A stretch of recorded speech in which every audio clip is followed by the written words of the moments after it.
Hey everybody, James Yeager with Tactical Response. I'm here with, introduce yourself. I'm Barrett Leslie. And? Lewis Karras. And we're doing a review of the Greenline Tactical NightFighter class taught by Don Edwards and some other guy. Sam Harris. Or Sam. I wasn't going to say his name. That was a joke. Fucking Sam. All right. So this was my third class, night vision class.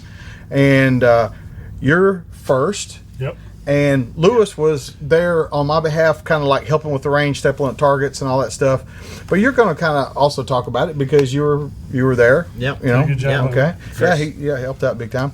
So the first night we were in the classroom for about 3 hours, right? Yeah, a little bit longer. It was like 2 hours of lecture, 2 hours of question. Okay, we'll call it 4 hours. And Don complimented us and Sam about how we had more questions than any other class. I think Sam said than every other class combined, but they were smart questions, the questions that they enjoyed answering and stuff like that. So I think that says a lot because this class was 23 students. Yep. 22, 23 shooters. And 19 of them were Tactical Response alumni.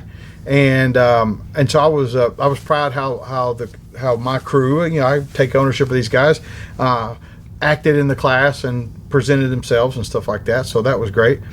And do you guys want to say anything about the classroom part of it? Classroom part was kind of my favorite. Well, not my favorite because you got to shoot night vision. He doesn't like to go outside. Yeah, I'm an indoor guy. But like it's like they go through the technology and how it works because like it was a mystery.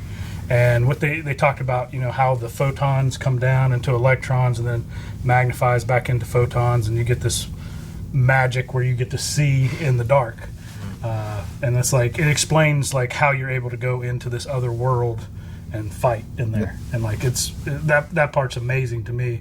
And like I'm not saying that alone was worth the class, but it was definitely like I could have spent months online. Yeah. Trying. And not got that. And not gotten that clear of information. That probably could be said about any class that any of us have ever taken. An hour in class is worth a week on the internet. Oh, yeah.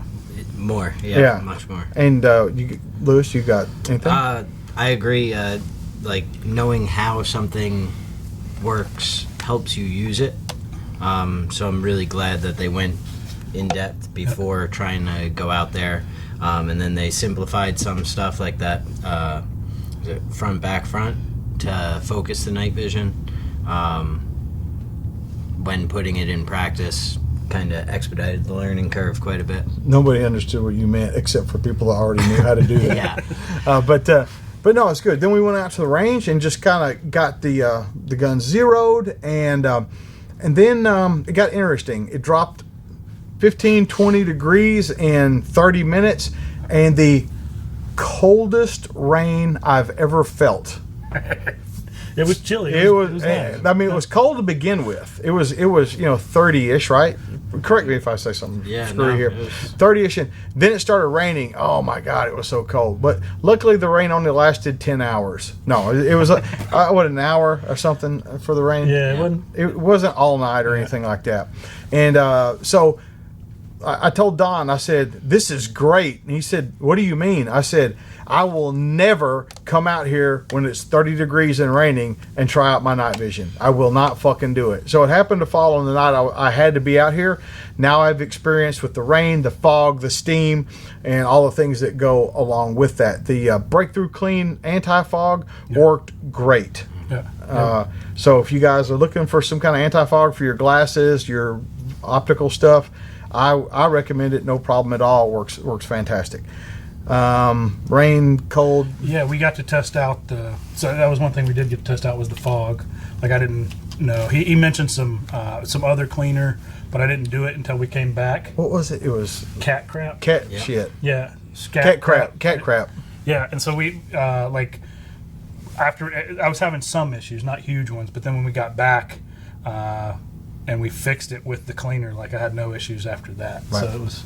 And well, while we're talking about fog, we live in Tennessee, so if you got a hot, humid summer evening, nothing will stop that from. It's condensation. That's not fog. Like nothing will stop it from happening. Period. So I mean, sometimes we can ask too much from this stuff. Okay, so see, we did the shooty. What else that night? Anything?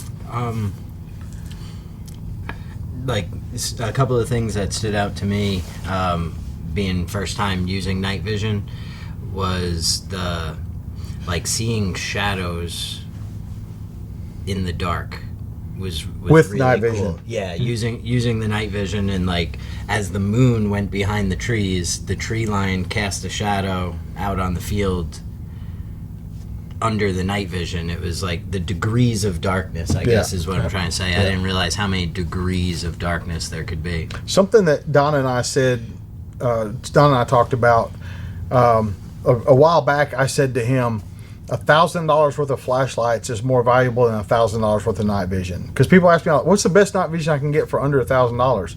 You can't. And I'm telling you, and I'll even modify that. $500 worth of flashlights and a $500 low light class beats $1,000 worth of night vision every time. Every time. So I'll ask you guys. You both have had low light training. Mm-hmm. So do you think you were more prepared, as that was your base of knowledge? You think you were more prepared? Yeah. Because you were talking about shadows. Well, you use shadows as concealment in the low light class. Yeah. You can also use them with night vision. Right. Yeah. Right? It's like we got a whole new level of shadows to go to. Right. And then another thing that was weird under the night vision was when IR goes off, you're not 100% sure if it was a white light, was that IR.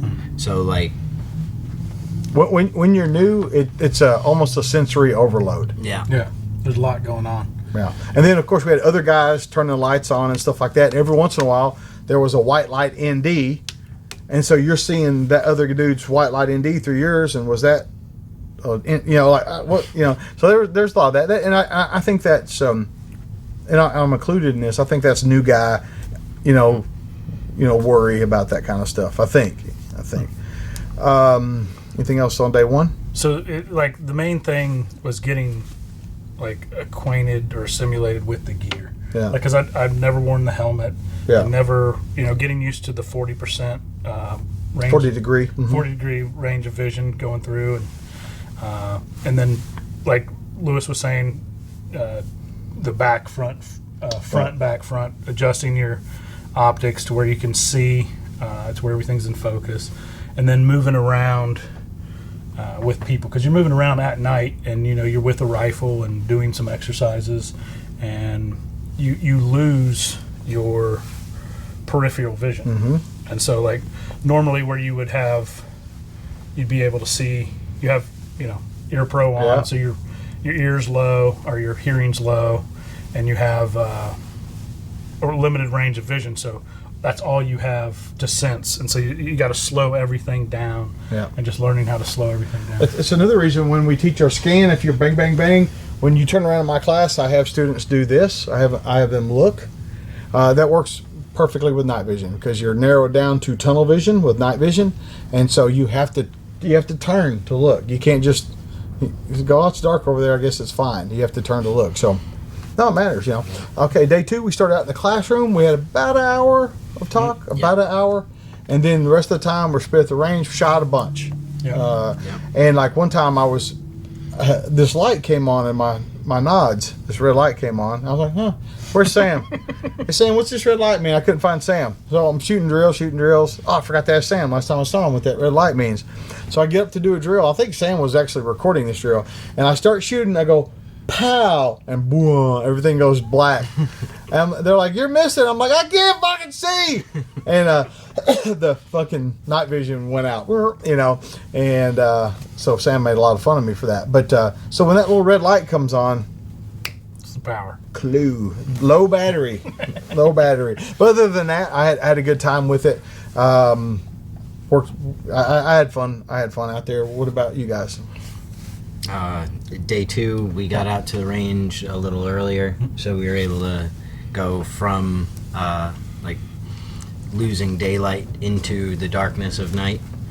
So that was pretty cool as well, to see how to use that equipment in the transition period. I enjoyed that. And the shooting pistols under night vision was on night 2 as well. And that was a big eye-opener for me. It seems like this is an area I'm becoming not a fan of red dots on pistols, but this is one area without a doubt red dot on a pistol is the fucking king, is shooting through night vision. If you've got to use night sights, it's got to be big dots. 3-dot sights are horrible under night vision. Yeah. The big dots are great under night vision. The other 2 classes I took, I didn't have a dot, and when we shot, one was both of them were down at Telluric Group, and John Lovell said that we were shooting the tightest groups he'd ever seen anybody shoot under night vision with big dots. Because remember in class I talked about the overlap and all that. Yep. We were knocking it out. It's definitely harder with the red dot. makes a huge difference. Red dot. What else? We came back. We had a debrief. Well, we got to do the exercises where you would run around the cones. Yeah, move. You got to try all the equipment. And Yeah. that alone, like getting to use all that equipment, I think was. Sam prank called Kyle Lamb on speakerphone. That was kind of funny. yeah. What else? So in general, let's just kind of wrap this up. I enjoyed the class. It's my 3rd one. I still learned stuff from these guys, and since Don was one of the founders of Telluric Group, I said that every night vision class I've taken's kind of had his DNA on it, and this class was great.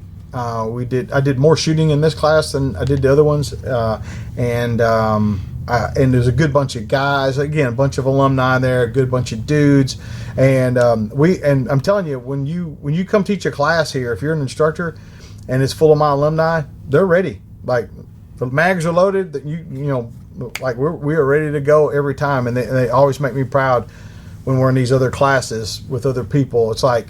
It's like my kids, I'm like, oh man, everybody's doing real good, and Barrett was on time most of the time, Mostly there. Yeah, kind of. Something. Anything else you want to wrap it up with, guys?